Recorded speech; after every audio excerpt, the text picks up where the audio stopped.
దీనికి సంబంధించి మంత్రి శ్రీధర్ బాబు కూడా ఈ అంశంపై మాట్లాడుతున్నారు. లైవ్ లో చూద్దాం. గ్రామాన ప్రాంతంలో ఉంటున్న ఆ గ్రామ పంచాయతీకి సంబంధించిన విలీనాలు ఇది మొదటిసారి తీసుకున్న నిర్ణయం కాదు. రాష్ట్ర అభివృద్ధి భాగంలో గ్రేటర్ హైదరాబాద్కు సంబంధించిన అభివృద్ధి భాగంలో గతంలో ఇలాంటివి అనేక సందర్భాల్లో విలీనం కూడా చేయటం జరిగింది. మేము ఈరోజు స్పష్టంగా చెప్తా ఉన్నాం, మేము ఏదైనా నిర్ణయం తీసుకున్నప్పుడు ఒక శాస్త్రీయబద్ధంతో జనానికి సంబంధించిన సౌకర్యాలు ఏర్పాటు చేయాలని ప్రభుత్వం స్థిరంగా ఆ డిపార్ట్మెంట్లకు పరంగా కానీ ఈరోజు మేము చేసే ప్రతి ఆలోచన మరి ఇటు పరిశ్రమలకు కానీ ప్రజలకు సంబంధించిన అంశాలను దృష్టిలో పెట్టుకొని ముందుకు వెళ్ళటం జరుగుతుంది. నేను మరొకసారి పాత్రికేయ మిత్రుల ద్వారా మరి రాష్ట్ర ప్రజలందరికీ గ్రేటర్ హైదరాబాద్కు సంబంధించిన ప్రజానికానికి మరొకసారి స్పష్టం చేయదలుచుకున్నాం. ఏదైతే హిల్ట్ పాలసీకి సంబంధించిన జీవో, ఆ జీవోకు సంబంధించి ఇది పట్టాలుండి వారి సొంత భూములకు సంబంధించి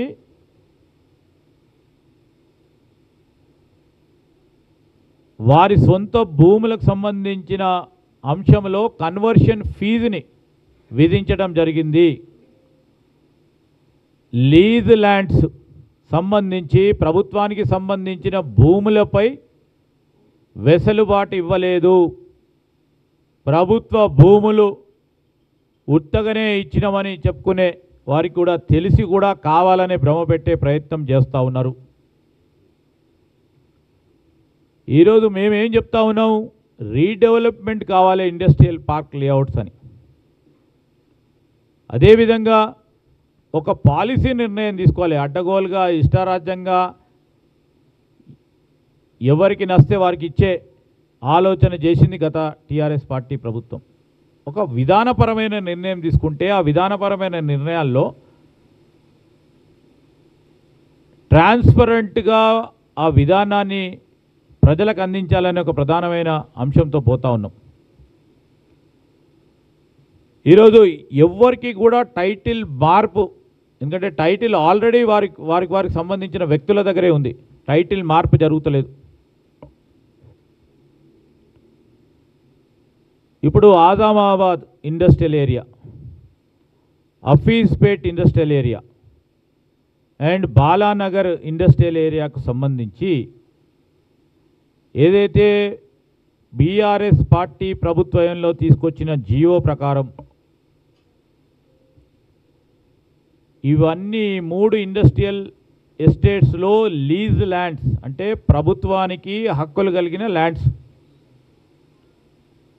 దాన్ని ఫ్రీ హోల్డ్ చేయటం జరిగింది.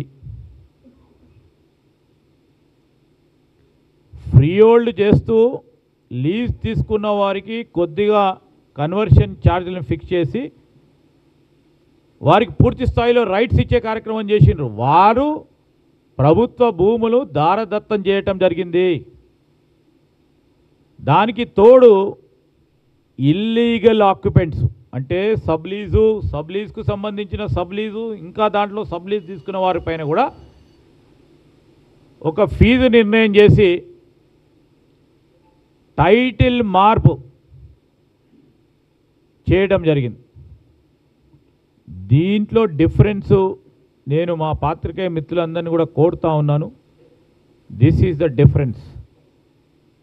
వారు లీజ్ హోల్డ్ ల్యాండ్స్, ప్రభుత్వం పూర్తి స్థాయిలో హక్కులు కలిగిన ల్యాండ్స్ను దారాదత్తం చేసిన వారు.